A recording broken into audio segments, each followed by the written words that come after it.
ఓం శాంతి. ఈరోజు Murali date 13 November 2025. బాబా చెప్తున్నారు, మధురమైన పిల్లలు, మీరు దుఃఖాన్ని సహిస్తూ చాలా సమయాన్ని వ్యర్థం చేసుకున్నారు. ఇప్పుడు ప్రపంచం మారుతూ ఉంది. మీరు తండ్రిని స్మృతి చేయండి. సతోప్రధానంగా అయితే సమయం సఫలమవుతుంది. ప్రశ్న: 21 జన్మల వరకు లాటరీ పొందేందుకు చేయవలసిన పురుషార్థం ఏది? జవాబు: 21 జన్మల లాటరీని తీసుకోవాలి అంటే మోహాచితులుగా అవ్వండి. ఒక్క తండ్రిపై పూర్తిగా బలిహారం అవ్వండి. ఇప్పుడు ఈ పురాతన ప్రపంచం పరివర్తన అవుతోంది. మేము కొత్త ప్రపంచంలోకి వెళ్తున్నాము అనే స్మృతి సదా ఉండాలి. ఈ పురాతన ప్రపంచాన్ని చూస్తున్నా చూడరాదు. సుధాముని వలె పిటికడు అటుకులను సఫలం చేసుకుని సత్యుగ రాజ్య భాగ్యాన్ని తీసుకోవాలి. ఓం శాంతి. ఆత్మిక తండ్రి కూర్చుని ఆత్మిక పిల్లలకు అర్థం చేయిస్తున్నారు అని పిల్లలకు తెలుసు. ఆత్మిక పిల్లలు అనగా ఆత్మలు, ఆత్మిక తండ్రి అనగా ఆత్మల తండ్రి.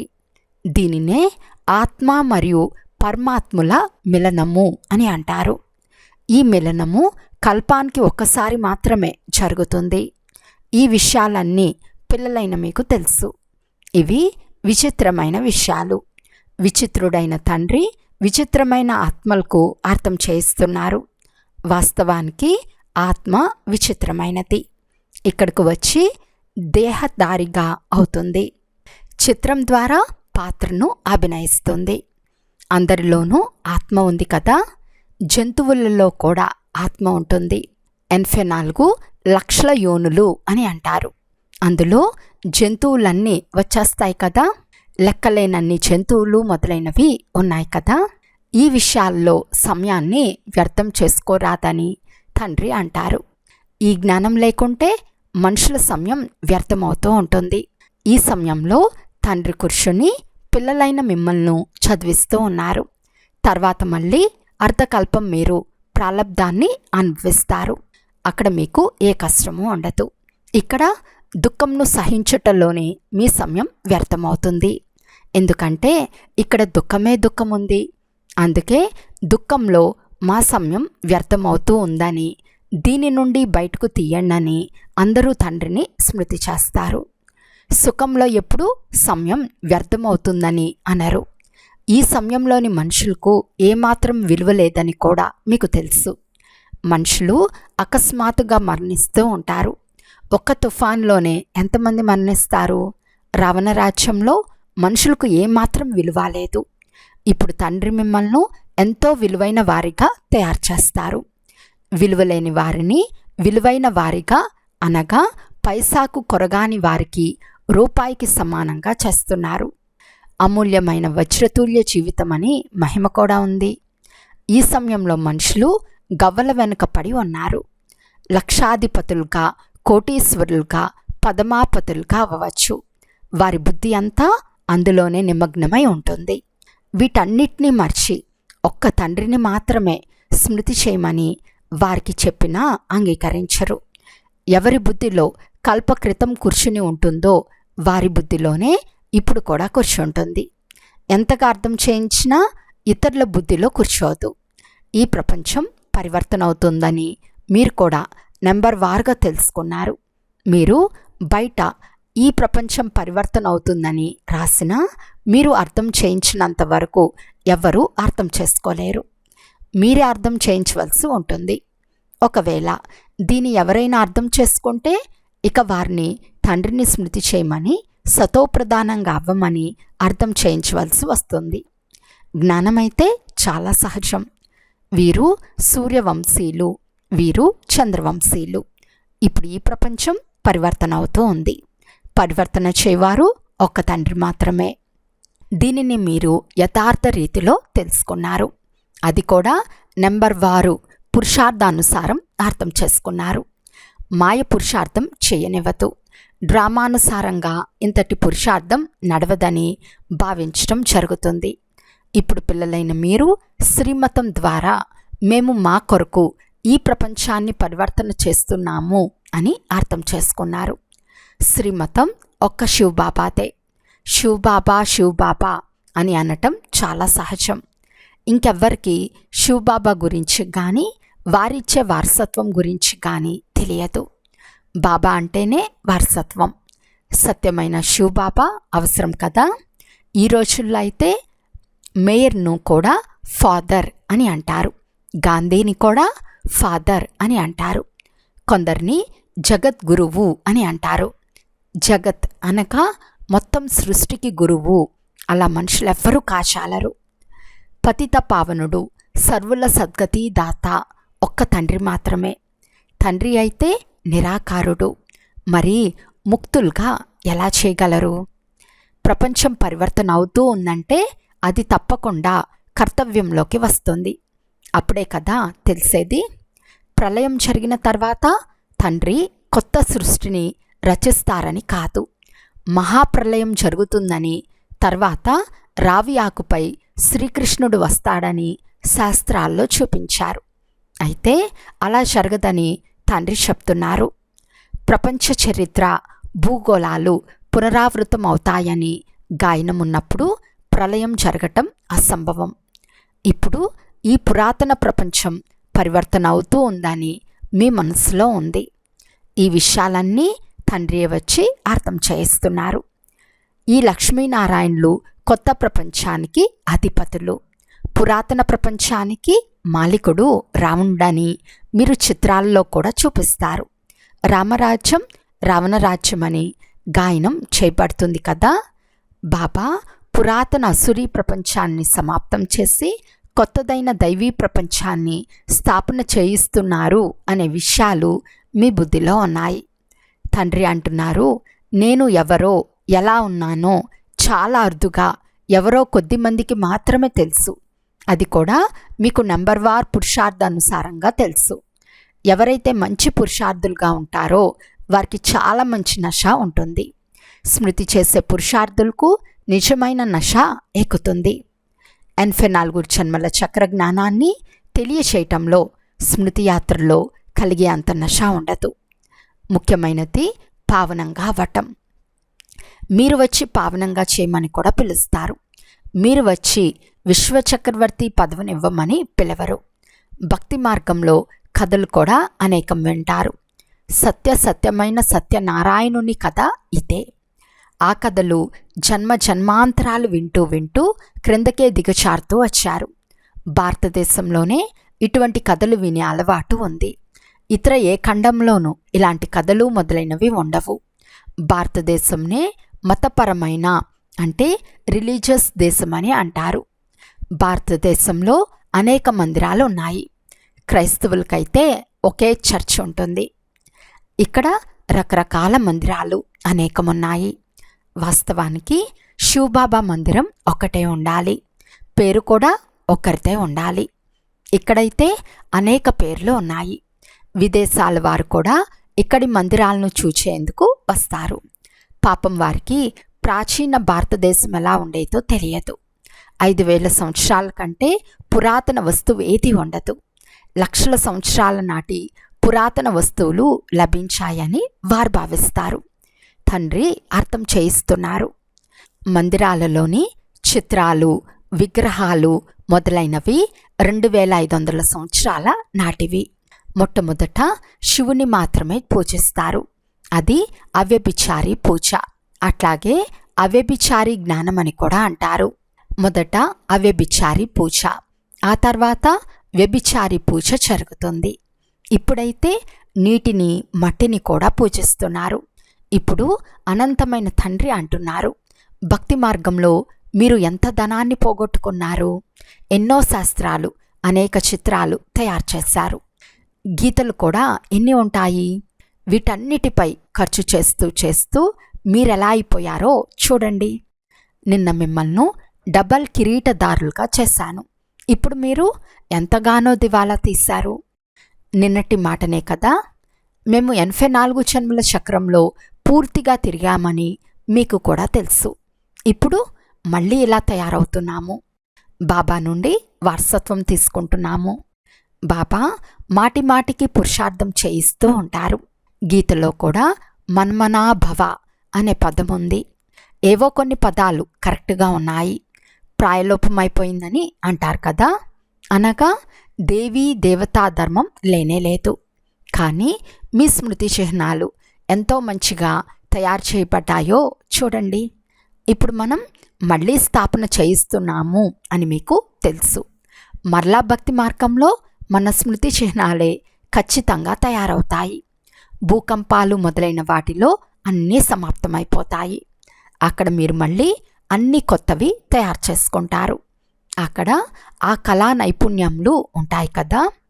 వజ్రాలు కోసే నైపుణ్యం కూడా ఒక కళ. ఇక్కడ కూడా వజ్రాలు కోయు నేర్పు గలవారు ఉంటారు. వజ్రాలను కటింగ్ చేసిన తర్వాత నగలు తయారు చేస్తారు. వజ్రాలు కటింగ్ చేయుటకు కూడా చాలా గొప్ప నిపుణులు ఉంటారు. వారి తర్వాత అక్కడకు వెళ్తారు. అనగా ఈ నైపుణ్యం అంతా అక్కడకు వెళ్తుంది. అక్కడ ఎంత సుఖం ఉంటుందో మీకు తెలుసు. అక్కడ ఈ లక్ష్మీనారాయణ రాజ్యం ఉండేది కదా. దీని పేరే స్వర్గము. 100% సంపన్నము. ఇప్పుడు దివాలా తీసింది. భారతదేశంలో నగల ఫ్యాషన్లు చాలా ఉన్నాయి. ఇవి పరంపరగా వస్తూ ఉన్నాయి. కనుక పిల్లలైన మీకు ఎంత ఖుషి ఉండాలి. ఈ ప్రపంచం మారుతూ స్వర్గంగా అవుతూ ఉందని మీకు తెలుసు. అందులోకి వెళ్ళేందుకు మనం తప్పకుండా పవిత్రంగా అవ్వాలి. దైవీ గుణాలు కూడా ధారణ చేయాలి. అందువలన బాబా అంటున్నారు, చాట్ తప్పకుండా రాయండి. ఆత్మలైన మేము ఎలాంటి అసురీ కర్మలు చేయలేదు కదా అని పరిశీలించుకోండి. స్వయాన్ని ఆత్మ అని పక్కాగా భావించండి. ఈ శరీరం ద్వారా వికర్మలేవి చేయలేదు కదా. ఒకవేళ చేసి ఉంటే రిజిస్టర్ చెడిపోతుంది. ఇది 21 జన్మల లాటరీ. ఇది కూడా ఒక పరుగు పందెం. గుర్రపు పందెములుంటాయి కదా. దీనిని రాజస్వాశ్వమేధ, స్వరాజ్యం కొరకు అశ్వము అనగా ఆత్మలైన మీరు పరుగు తీయాలి. ఇప్పుడు తిరిగి ఇంటికి వెళ్ళాలి. దానిని స్వీట్ సైలెన్స్ హోమ్ అని అంటారు. ఈ పదంను మీరిప్పుడే వింటున్నారు. దీనిని రాజస్వాశ్వమేధ రుద్ర జ్ఞాన యజ్ఞము అంటే స్వరాజ్యం కొరకు అశ్వము అనగా ఆత్మలైన మీరు పరుగు తీయాలి. ఇప్పుడు తిరిగి ఇంటికి వెళ్ళాలి. దానిని స్వీట్ సైలెన్స్ హోమ్ అని అంటారు. ఈ పదంను మీరిప్పుడే వింటున్నారు. ఇప్పుడు తండ్రి అంటున్నారు, పిల్లలు మీరు పూర్తిగా శ్రమ చేయండి, రాజ్య పదవి లభిస్తుంది. అదేమి చిన్న విషయం కాదు. నేను ఆత్మను, నేను ఇన్ని జన్మలు తీసుకున్నాను అని భావించాలి. ఇప్పుడు తండ్రి అంటున్నారు, పిల్లలు మీకు 84 జన్మలు పూర్తి అయ్యాయి. మళ్ళీ మొదటి నెంబర్ నుండి ప్రారంభించాలి. కొత్త భవనాల్లో తప్పకుండా పిల్లలే ఉంటారు. పాత వాటిలో అయితే ఉండరు. స్వయం పాత భవనాల్లో ఉంటూ కొత్త వాటిని అద్దెకి ఇవ్వరు. మీరు ఎంత శ్రమ చేస్తారో అంత నూతన ప్రపంచానికి అధిపతులుగా అవుతారు. నూతన భవనం తయారైతే పాతదాన్ని వదిలి కొత్త దానిలో ఉండాలని ఇష్టం ఉంటుంది. మొదట ఇల్లు పాతదైనప్పుడు తండ్రి నూతన ఇంటిని కట్టేస్తారు. అక్కడ బాడుగుకు, అక్కడ అద్దెకి ఇచ్చే ప్రసక్తే ఉండదు. వారు ఎలాగైతే చంద్రునిపై స్థలం తీసుకునేందుకు ప్రయత్నిస్తారో అలా మీరు మళ్ళీ స్వర్గంలో ఇంటి స్థలం తీసుకుంటున్నారు. ఎంతెంత జ్ఞాన యోగాలలో ఉంటారో అంత పవిత్రంగా అవుతారు. ఇది రాజయోగం. ఎంత గొప్ప రాజ్య పదవి లభిస్తుంది. చంద్రుడు మొదలైన వాటిపై ప్లాట్ కొరకు వెతికేదంతా వ్యర్థమే. ఏ వస్తువులు సుఖమిస్తున్నాయో అవే వస్తువులు మళ్ళీ వినాశనం చేసేందుకు దుఃఖంనిచ్చేవిగా అవుతాయి. పోను పోను సైన్యం మొదలైనవన్నీ తగ్గిపోతాయి. బాంబులతోనే అతి త్వరగా పని జరుగుతూ ఉంటుంది. ఇది తయారైన డ్రామా. సమయానికి అకస్మాత్తుగా తప్పకుండా వినాశనం అవుతుంది. తర్వాత సిపాయిలు మొదలైన వారు కూడా మరణిస్తారు. చూసేందుకు చాలా మజాగా ఉంటుంది. ఇప్పుడు మీరు మళ్ళీ ఫరిస్తాలుగా అవుతున్నారు. మన కొరకు వినాశనం జరుగుతుందని మీకు తెలుసు. డ్రామాలో పాత్ర ఉంది. పాత ప్రపంచం సమాప్తమైపోతుంది. ఎవరు ఎలాంటి కర్మలు ఆచరిస్తారో అలాంటి ఫలితం అనుభవించే తీరాలి కదా. సన్యాసులు మంచివారని అనుకోండి, కానీ వారు గృహస్థుల వద్దనే జన్మ తీసుకుంటారు కదా. మీకు శ్రేష్ఠ జన్మ నూతన ప్రపంచంలో లభిస్తుంది. అయినా సంస్కారం అనుసారం వెళ్ళి అలా అవుతారు. నూతన ప్రపంచం కొరకు ఇప్పుడు సంస్కారం నింపుకొని వెళ్తారు. తప్పకుండా భారతదేశంలోనే జన్మిస్తారు. మంచి ధార్మిక బుద్ధి గల వారి వద్ద జన్మిస్తారు. ఎందుకంటే మీరు అలాంటి కర్మలే చేస్తారు. సంస్కారం అనుసారం జన్మ ఉంటుంది. మీరు వెళ్ళి చాలా ఉన్నత కులంలో జన్మిస్తారు. మీలాగా శ్రేష్ఠ కర్మలు చేయవారు మరెవ్వరూ ఉండరు. ఎంత బాగా చదువుకుంటారో, ఎంత బాగా సేవ చేస్తారో అంత మంచి జన్మ లభిస్తుంది. చాలామంది మరణిస్తారు. అక్కడ వారిని రిసీవ్ చేసుకునేవారు మొదట వెళ్ళాలి. ఇప్పుడు ఈ ప్రపంచం మార్పు చెందుతూ ఉందని తండ్రి అర్థం చేయిస్తున్నారు. తండ్రి సాక్షాత్కారం చేయించారు. ఈ బాబా తన ఉదాహరణను కూడా తెలుపుతున్నారు. 21 జన్మలకు రాజ్య పదవి లభిస్తూ ఉంటే దాని ముందు 10-20 లక్షలు ఏ పాటిదని భావించాడు. అల్ఫ్కు చక్రవర్తి పదవి అంటే బ్రహ్మబాబాకు, బేకు అంటే భాగస్థునికి పనికిరానిది గాడిత బరువు లభించింది. భాగస్థునికి ఏం కావాలో అది తీసుకోమని చెప్పాడు. ఎలాంటి కష్టమూ కలగలేదు. పిల్లలకు కూడా తెలుపుతున్నారు, బాబా నుండి మీరు ఏం తీసుకుంటారు? స్వర్గ చక్రవర్తి పదవి. వీలైనన్ని సేవా కేంద్రాలు తెరుస్తూ వెళ్ళండి. అనేక మందికి కళ్యాణం చేయండి. మీకు 21 జన్మల సంపాదన జరుగుతూ ఉంది. ఇక్కడైతే లక్షాధికారులు, కోటీశ్వరులు చాలామంది ఉన్నారు. వారంతా బికార్లే. మీ వద్దకు చాలామంది వస్తారు. ప్రదర్శని చూసేందుకు చాలామంది వస్తారు. వారు ప్రజలుగా అవ్వరని అనుకోకండి. చాలామంది ప్రజలుగా అవుతారు. బాగుంది బాగుంది అని చాలామంది అంటారు, కానీ మాకు తీరిక సమయం లేదని అంటారు. కొద్దిగా విన్నా ప్రజల్లోకి వచ్చేస్తారు. అవినాశి జ్ఞానం వినాశనం అవ్వదు. బాబా పరిచయం ఇవ్వటం చిన్న విషయమేమీ కాదు. కొంతమంది సంతోషంతో రోమాంచితులవుతారు. ఉన్నత పదవి పొందాలి అంటే పురుషార్థం చేయటంలో నిమగ్నమవుతారు. బాబా ఎవరి వద్ద ధనం మొదలైనవి తీసుకోరు. బాబా ఎవరి వద్ద ధనం మొదలైనవి తీసుకోరు. పిల్లల ఒక్కొక్క బిందువుతో సరోవరం తయారవుతుంది. కొంతమంది ₹1 కూడా పంపిస్తారు. బాబా ఒక్క ఇటుకకైనా ఈ రూపాయిని ఉపయోగించండి అని అంటారు. సుధాముని పిటికడు అటుకులకు గాయనముంది కదా. మీరిచ్చే ఈ పిటికడు అటుకులే వజ్ర వైడూర్యాలని బాబా అంటారు. అందరి జీవితాలు వజ్ర సమానంగా అవుతాయి. మీరు భవిష్యత్తు కొరకు భాగ్యాన్ని తయారు చేసుకుంటున్నారు. ఇక్కడ మీరు ఈ కన్నులతో చూసేదంతా పాత ప్రపంచమని మీకు తెలుసు. ఈ ప్రపంచం మారిపోతూ ఉందని మీకు తెలుసు. ఇప్పుడు మీరు అమర్పురానికి అధిపతులుగా అవుతారు. మోహాజీతులుగా తప్పకుండా అవ్వవలసి వస్తుంది. బాబా మీరు వస్తే మేము సమర్పణ అవుతాము అని అంటూ వచ్చారు. ఈ వ్యాపారం బాగుంది కదా. వారిని వ్యాపారస్తుడు, రత్నసాగరుడు, ఇంద్రచాలికుడు అని ఎందుకంటారో మనుషులకు తెలియదు. వారు రత్నగరుడు కదా. ఒక్కొక్క అమూల్యమైన మహావాక్యం ఒక్కొక్క జ్ఞానరత్నం. దీనిపై రూప బసంతుల కథ ఉంది కదా. రూప్ బసంత్ అంటే జ్ఞానులు, యోగులు ఇరువురు మేరే. అచ్చా, మధురాతి మధురమైన అపురూపమైన పిల్లలకు మాతాపిత బాప్దాదాల ప్రియ స్మృతులు మరియు గుడ్ మార్నింగ్. ఆత్మిక పిల్లలకు ఆత్మిక తండ్రి నమస్తే. ఆత్మిక తండ్రికి ఆత్మిక పిల్లల యొక్క ప్రియ స్మృతులు మరియు నమస్తే నమస్తే నమస్తే. ధారణ కొరకు ముఖ్య సారము. ఫస్ట్ పాయింట్, ఇప్పుడు ఈ శరీరం ద్వారా ఎలాంటి వికర్మలు చేయరాదు. మీ రిజిస్టర్ పాడు చేసుకునే ఎలాంటి అసురీ కర్మలు చేయరాదు. సెకండ్ పాయింట్, ఒక్క తండ్రి స్మృతి యొక్క నశాలోనే ఉండాలి. పవిత్రమయ్యే మూల పురుషార్థం తప్పకుండా చేయాలి.